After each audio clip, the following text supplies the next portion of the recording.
El placer de recibir a Marcelo Jaluf, que está al aire con nosotros. ¿Lo querés saludar, Roberto? Sí, lo quiero presentar antes de que él diga algo, porque uno lo puede presentar como el decano de la Facultad de Ciencias Económicas y Administración de la Universidad Católica de Córdoba. Muy bien, pero él es un conocido asesor de Córdoba que ha acompañado, por ejemplo, para que sea una idea, a muchas empresas a cotizar en la bolsa. Ah, bien. Es una persona que en estos momentos nunca lo vas a escuchar nervioso, pero cuando llegan las reuniones importantes de la empresa se abre y él estaba antes. Asesor de grandes constructoras también. También, de grandes constructoras y de lo que te imagines. O sea, Sí. yo viste cuando dice, te llaman a una reunión y él es de los que estaban antes sentados. Esas constructoras que te han formado Córdoba de alguna forma. Exactamente, aparte de empresas que exportan, empresas industriales, ¿sí? Una persona que conoce mucho del mundo financiero, mucho del mundo de los negocios y que ahora está en el mundo académico. Preguntaré en algún momento al decano sobre las noticias de hoy. Sí, vamos a ver. ¿Qué le parece? Vamos a ver qué le parece. Lo podemos presentar. ¿Cómo le va, contador Marcelo Jaluf? ¿Cómo va? Me parece que hablan de muchos años cuando hablan de todo eso. Pero no hemos mentido en nada. Marcelo, un placer recibirte en Digestión, en Radio Sucesos. No sé si hay un día más indicado para nosotros, seguro para sacarte información, pero probablemente tu teléfono que debe estar bastante inquieto ya hace algunos días. Así que empecemos por lo que quería el conductor, Víctor Brizuela. ¿Cómo estás viviendo el día de hoy en tu rol de asesor? Ya después hablamos como decano de la facultad. Bueno, vos sabés que cuando pasan estas cosas con cambios tan profundos hay dos posibilidades: o más o menos se veía venir o te toma completamente de sorpresa. Aunque se veía más o menos venir, no necesariamente con los nombres, pero sí que iba a haber un cambio. En un punto las decisiones de los negocios y la gente por lo menos con la que yo trabajo es: vamos a esperar un poco. Claro. Y esto es complicado porque se detienen muchos procesos, especialmente los procesos de venta y de producción asociados con las compras, y esto no es bueno. Así que esperemos que, habiendo tomado las medidas, comenzando por los nombres, y que estas promesas de medidas tendientes a encaminar las cosas efectivamente ocurran y ocurran muy rápidamente. Lo llamativo de esta oportunidad es que se han tomado mucho tiempo para intentar dar alguna tranquilidad respecto de la incertidumbre, así que nos confiemos que ahora, habiendo tomado la decisión de quiénes son, empiecen a tomar las decisiones sobre qué aspecto van a priorizar o en qué aspecto van a priorizar para tratar de reencauzar un poco la realidad socioeconómica de Argentina. Es un día de escuchar, claro, para poder tomar la respuesta a todos los interrogantes. Vos sos presidente o has sido presidente de industrias, aparte de ser asesor de empresas, y si bien uno tiene corazoncito en lo comercial, uno ya puede empatizar porque muchas veces se manda a frenar la venta, ¿no? Que parece como un mecanismo antinatural. ¿Es porque es tan difícil costear? Vos pensás que ahora está escuchándote un montón de gente que no es de la academia, sino que están escuchando la radio, acaba de terminar el programa de deportes y tiene problemas cuando estás cerrando. ¿Cuánto voy a salir a comprar? ¿Hay alguna lógica de costeo en Argentina que se haya diseñado ad hoc? No, porque finalmente el costeo pasa por poder identificar los recursos que pones en juego desde el punto de vista de lo cuantitativo, de lo físico, que son el tiempo de las personas que trabajan con nosotros, los recursos materiales que insumís, la utilización de la infraestructura, y darle un valor. El problema de costeo es relativamente sencillo, independientemente que hay mucha gente que lo hace de un modo un tanto intuitivo. Pero la situación de los últimos tiempos pasa, o cuando se toma la decisión de suspender ventas, es por la dificultad de abastecimiento. No solo porque es muy difícil determinar cuál va a ser el precio al que vas a tener que reponer, sino porque además no sabes si vas a lograr conseguirlo. Claro. Tenemos una cadena de producción muy integrada al mundo en cuanto a insumos, y con la dificultad de los últimos tiempos hay mucha incertidumbre con eso. Entonces, cuando las incertidumbres se aceleran, te encontrás con que los dueños de las empresas, yo, si bien voy a hacer una pequeña corrección, no he sido presidente, pero he estado en directorios de empresas acompañando la decisión de los presidentes, a veces dueños, presidentes a veces profesionales destacados. Pero cuando estás sentado en el directorio te empieza a decir la consulta de a qué precio vendemos, o vamos a poder cumplir nuestros compromisos de entrega en función de que no hay disponibilidad de recursos con la libertad que uno espera que haya.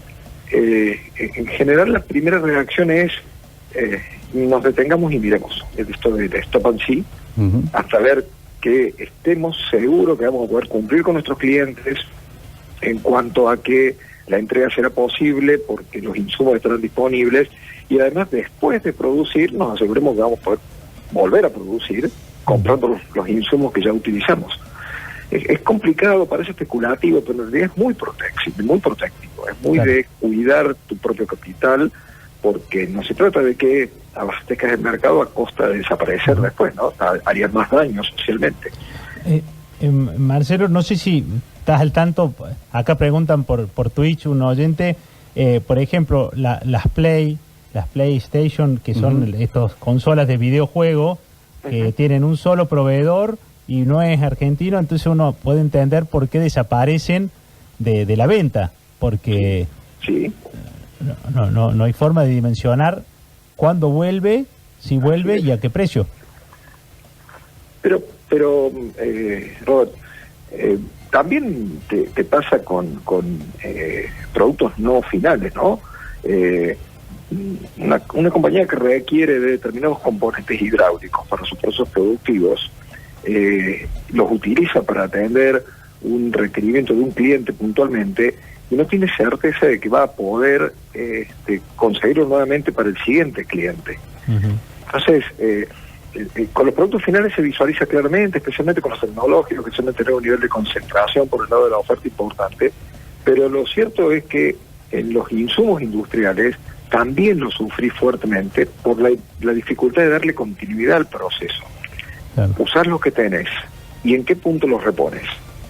Porque además el proveedor tampoco quiere venderte, salvo que sea con precio abierto. Y si lo vendes a precio abierto, ¿cómo construís el costo para fijar tu precio? Claro. O sea, necesitamos cierto grado de previsibilidad. Este mito de que la empresa no planifica, puede ser que no planifiquemos a 5 años, a 7 años, porque las variables son muy inestables, pero lo cierto es que algún grado de programación, si no ya de planificación, al menos de programación, tenés que tener para asegurar que hay una rueda que tiene un giro más rápido, más lento, pero que se mueve, que tiene una constancia. Claro. Porque para eso están las organizaciones de negocio, las organizaciones empresariales, no para hacer una operación especulativa puntual, sino para darle continuidad en el tiempo. Y en eso, a ver, yo creo que tu frase de cabecera será de sencillar hasta que aclare, pero llega un momento es que vas perdiendo competitividad y mercado, después de ser, lamentablemente en tu caso sos como siempre es bueno tenerte cerca, pero cuando te toca intervenir y meter mano, muchas veces son en estos momentos difíciles donde ¿cuál es el consejo para una empresa en estos momentos, no? ¿Es un momento para comprar antes de que suba? ¿Es un momento de estoquearse si tenés la posibilidad y hay producto? ¿O al contrario es un momento de ser mucho más mezquino? Si tenés los pesos, que es la consulta que nos hacen últimamente los empresarios, que pueden hacer una pequeña reserva. No hablemos no estamos hablando de millones de pesos. Bueno, millones de pesos hoy, claro. El valor relativo del peso tampoco es para asustar a nadie, pero si hay dinero en ese activo, hay que tratar rápidamente de generar una cobertura para ese dinero en ese activo, y desafortunadamente los instrumentos financieros que tienen cobertura en Argentina son bastante escasos. Y en general, como toman como referencia los valores de Argentina en términos de tasa de interés y demás, en general vas a quedar retrasado por la inflación. Por lo tanto, Hay pocos instrumentos y los pocos que hay tienen un bajo nivel de cobertura respecto de los procesos inflacionarios, el fenómeno inflacionario. Lo recomendable sería bienes de algún tipo, pero bienes que, si se trata de una actividad productiva, tengan vínculo con tu actividad productiva, estoquearte. El punto es conseguirlos. Claro. Así que es un momento en donde el asesoramiento sobre qué hacer cuando tenés algunos excedentes, especialmente esas compañías que, porque ya esto, ¿no? Un productor de maquinarias para envasado nos consultaba hace relativamente poco porque ha cobrado anticipos para esas máquinas que va a fabricar y esos anticipos son anticipos importantes, pero no puede conseguir los insumos que va a necesitar para producir esas máquinas cuya entrega está pactada a 120, 180 días. O sea, una eternidad para los tiempos de Argentina. Entonces, claro, de lo que se trata es, ¿para qué utilizo ese dinero? La recomendación sería capital de trabajo. Uno de los principales componentes del capital de trabajo es el stock de insumos, pero el stock de insumos no lo consigue. Entonces busquemos cobertura. ¿Cuál es la cobertura? Una financiera. ¿Qué instrumentos tenemos? No tenemos.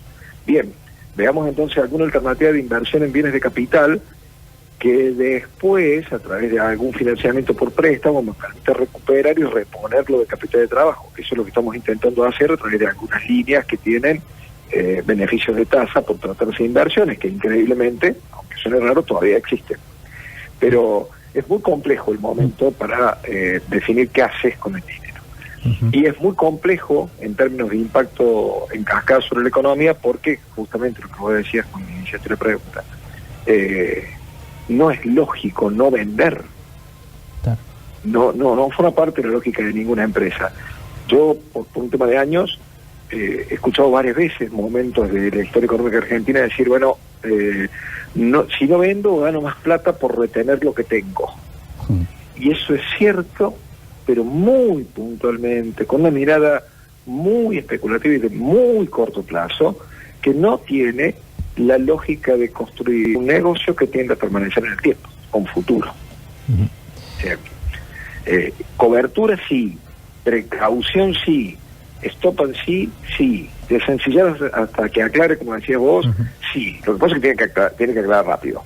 Claro. Por eso resultó incomprensible que hayamos dado vuelta tantos días con las indefiniciones sobre aquello que puede trasladar algún tipo de certidumbre a los agentes económicos que toman decisiones, sean consumidores o sean productores. Está clarísimo. Marcelo, te puedo llevar al ámbito académico. Ahora te pones el traje de académico y donde quieras. Y te pones, bueno, en una universidad post-pandemia, una facultad post-pandemia, con todo lo que eso significó en términos de cambio, pero algo no menor es en generacionalmente. Sos hace mucho profe, hace mucho estás en cátedras, y entonces digo, ¿cómo se aprende ahora, no? ¿Cómo es la fórmula de aprendizaje? ¿Qué cambios ves? ¿Qué profesionales están saliendo al mercado? En general, no hace falta que lo acotes a No, sí, en realidad tenemos un gran debate sobre esto. La pandemia sirvió para que consideráramos algunas alternativas para la educación superior que a la que nos veníamos resistiendo fuertemente. Me refiero en general al sistema universitario, no hablamos de universidades públicas o privadas. Pero la pandemia nos hizo entender que sí hay una capacidad de reacción para asumir tecnologías nuevas y animarse a las tecnologías nuevas. Lo que ocurre es que el cambio es mucho más profundo que eso. Y lo que estamos notando es que es muy fuerte el gap que hay entre los que enseñamos y el lenguaje que manejamos, o lo que creemos que resulta conveniente que el alumno estudie, y lo que el estudiante usa como metodología, usa como lenguaje y pretende aprender. Ya como en tantas otras actividades se han acelerado mucho los tiempos, hay unas ansiedades por aprender que buscan atajos que no siempre son lo más conveniente en términos de formación de recursos. Te diría, así como algunos tips, sí. Es posible que tengamos que pensar en procesos formativos más cortos, Es posible que tengamos que pensar en procesos formativos más flexibles, en donde haya una especie de diseño específico del recorrido curricular. Me sorprende mucho, tuvimos oportunidad de conversarlo contigo en algún momento, cuando algún responsable de recursos humanos de las tecnológicas contrata a una persona que está haciendo un curso de un instrumento determinado, porque si espera que termine el curso, probablemente ese instrumento o ese lenguaje ya no exista más. Entonces, lo contratan mientras está estudiando. Entonces, el sistema universitario tiene que adecuarse, tiene que incorporar, bueno, nosotros en Ciencias Económicas de la Católica lo hicimos, procesos formativos más cortos, las tecnicaturas de 2 años son una forma de ir pensando en esto, incorporar la tecnología para el aprendizaje, para que el alumno tenga cierto grado de libertad en la búsqueda de los conocimientos y que el aula se convierta en un espacio de discusión de esos conocimientos. Tenemos que pensar también en la incorporación de la educación a distancia y del autoaprendizaje de manera complementaria a lo que ya teníamos como educación convencional, esta que hoy llamamos presencial. 3 años atrás no teníamos ni idea de que este era el nombre. Claro. Así que hemos tenido oportunidad incluso de conversarlo con algunas autoridades de la Universidad Nacional.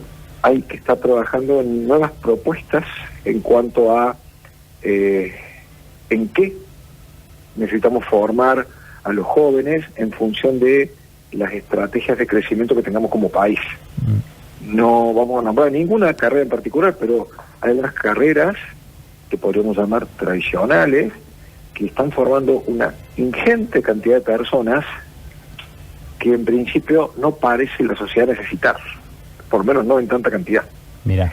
Y nos están faltando la formación de ingente cantidad de recursos de personas que sean adecuadas para los nuevos desafíos, como colaboradores de empresas, empleados o con sus propios proyectos. Porque en esto de las nuevas economías es muy probable que tengamos que aceptar esta idea de biodiversidad de formas de ganarse la vida.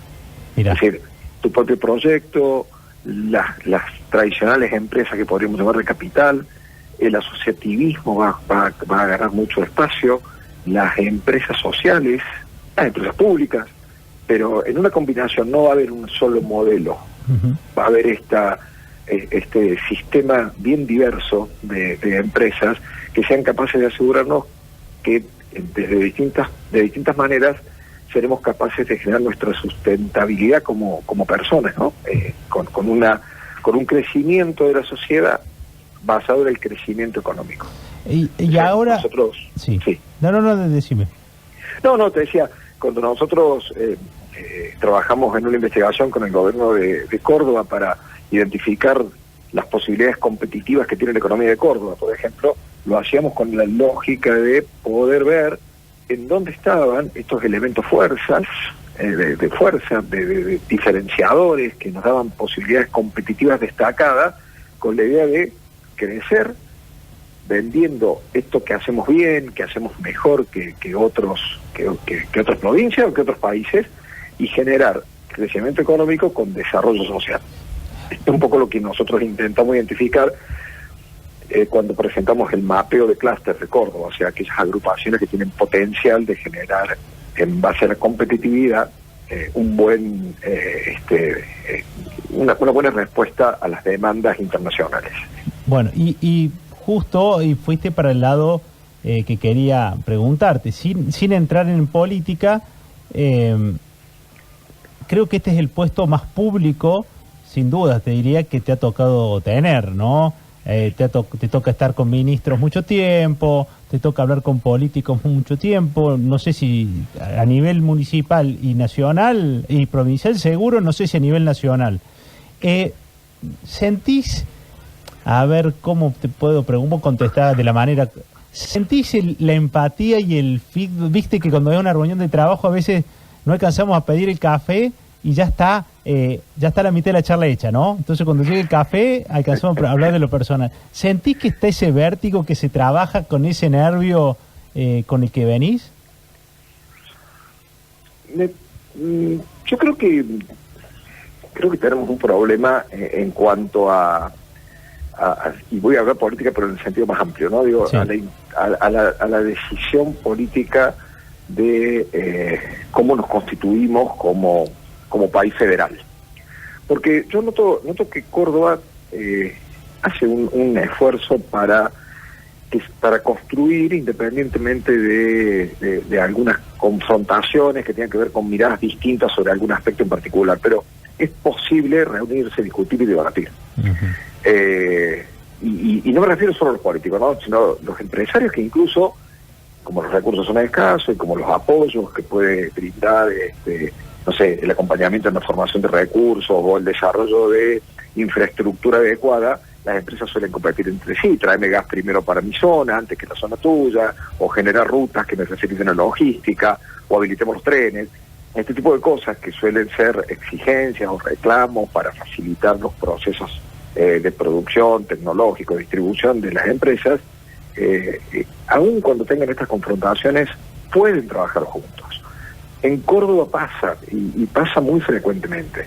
He tenido oportunidad de acompañar a la Secretaría de Industria durante el 2021 con 14 talleres en los que se reunieron distintos sectores, y la verdad es que, bueno, surgían cosas, críticas fuertes, críticas sobre la tarifa eléctrica en Córdoba, la falta de acompañamiento para algunas resoluciones logísticas, pero al mismo tiempo había un reconocimiento de aspectos que facilitaban los procesos industriales en Córdoba.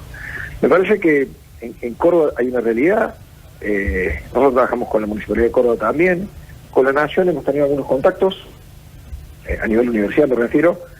Nosotros básicamente los contactos con el sector público tienen que ver con procesos de investigación o procesos de capacitación. Te diría que hay una diferencia entre la realidad de la provincia de Córdoba y la realidad de la nación, que pasa por esto de comprender que es factible pensar y discutir el mediano y largo plazo independientemente de las situaciones de coyuntura. O sea, hay un punto de colaboración y hay un punto de competencia entre las partes. Y aquí en Córdoba eventualmente se puede hacer. Hemos encontrado que esas reuniones que planteas vos, en general no es la cosa está cerrada, hay un espacio de discusión interesante. Me refiero al promedio del tema, ¿no? Puntualmente a veces hay intereses políticos que llevan a que los temas estén cerrados antes que te sientes, mucho antes del café, pero en general se puede discutir. Y ahí hay una construcción allí. Bueno, acá justo alguien que está escuchando dice respecto a lo de las carreras, a mí me pasó eso, no me recibí aún de ingeniero en sistema, pero estoy trabajando hace algunos años y no me conviene terminar, sino capacitarme en otras cosas que me dan más plata. Y todavía me falta 1 año y medio para terminar, ¿no? Esto de que no alcanzan a recibirse, ya los contrataron y empiezan bueno, en la facultad que estás también, ¿no? Bueno, es que cuando nosotros hablamos de que ya no tenemos que pensar más, no tenemos que pensar los contenidos en sí mismo, sino en cuáles son las competencias, las habilidades que se van a llevar nuestros estudiantes para enfrentar mejor determinados pedidos de respuesta que pueden tener sus propios negocios creados, sus propios negocios existentes, el empleo al que quieren aspirar, las colaboraciones que pretenden desarrollar entre individuos que sin ser empresas tienen vínculos que les permiten construir un espacio de negocio. Me parece que pensar como competencias que tendría que saber sería un poco la idea, es parte del cambio que hay que imaginarse en la educación superior. Dentro de esos tips no te agregué competencia, pero lo agregamos ahora. Bien. Competencia, incorporación de tecnología, otros lenguajes, trayectos formativos más cortos, integración entre distintas carreras que no sean tan compartimentos estancos, lo de ingeniería, lo de económica, lo de psicología. Así que hay espacios de colaboración allí, pero bueno, es un modo de estructurar distinto la educación superior también. Por último, y agradeciéndote, un colega tuyo que hace poco estuvo acá, John Boreto, no solo que le encontró el gustito de ser decano y que repitió, sino que ahora está a punto de asumir como rector de la universidad. esta es tu primera experiencia, tengo entendido, en un cargo de estas características. Ya, ¿cómo te sentís? ¿Te extraña mucho el sector privado? ¿Podés convivir con las dos cosas? ¿Te gustó mucho y seguís? De momento estoy conviviendo con las dos cosas. Antes he atenuado un poco el trabajo de consultor. Nombraste a John es un gran amigo. Con John competíamos, él como representante de los estudiantes. Ajá. En un consejo directivo de hace muchos años atrás de la Facultad de Ciencia Económica. Mira, qué anécdota. Y yo era representante de los jefes de trabajos prácticos y bueno, compartíamos en algunos puntos mirada de la universidad y en otros discrepábamos, pero tuvimos oportunidad de trabajar en un par de consejos directivos juntos. Luego nos cruzamos en el mundo de los negocios, en algún momento que estuvo como presidente de una compañía, y finalmente me alegro mucho ahora y inmediatamente después, un poquito antes de ser electo, lo invité a la facultad y estuvimos conversando sobre la preocupación que lo desvela John y que nos desvela los que estamos en el mundo universitario, que es los ajustes que va a tener que tener el sistema universitario en los próximos años, que va a tener que ser muy acelerado, siendo estructuras bastante conservadoras, ¿no? Pese a todo el proceso de aprendizaje que se produce dentro de la universidad, son muy conservadoras. ¿Eso por una cuestión de estrategia, así por...? No, con él conversamos porque tenemos... No, pero esa reducción ya se sabe que va a ser así. Sí, en realidad la forma en que va a adoptar el sistema universitario es central en el pensar las universidades, tanto públicas como privadas, a futuro. Es inevitable, se trata de mantener al servicio de la sociedad el sistema universitario y no al revés. Se trata de proponer a la sociedad aquello que necesite para su transformación y crecimiento y no ofrecer lo que uno cree que se necesita, y la sociedad, como nos pasó el año pasado en estos talleres, te mira y te dice, pero ustedes siguen formando, no vamos a decir ninguna profesión, tal profesión, pero esa profesión ya no forma parte del interés para nuestra región. Claro. Entonces, necesariamente, si nos animamos a transformar el sistema universitario, vamos a poder servir mejor en la sociedad, que de eso se trata también. Y Boreto está preocupado por eso, me consta. Clarísimo. Es el decano Marcelo Jaluf. Un lujazo, Marcelo, muchas gracias.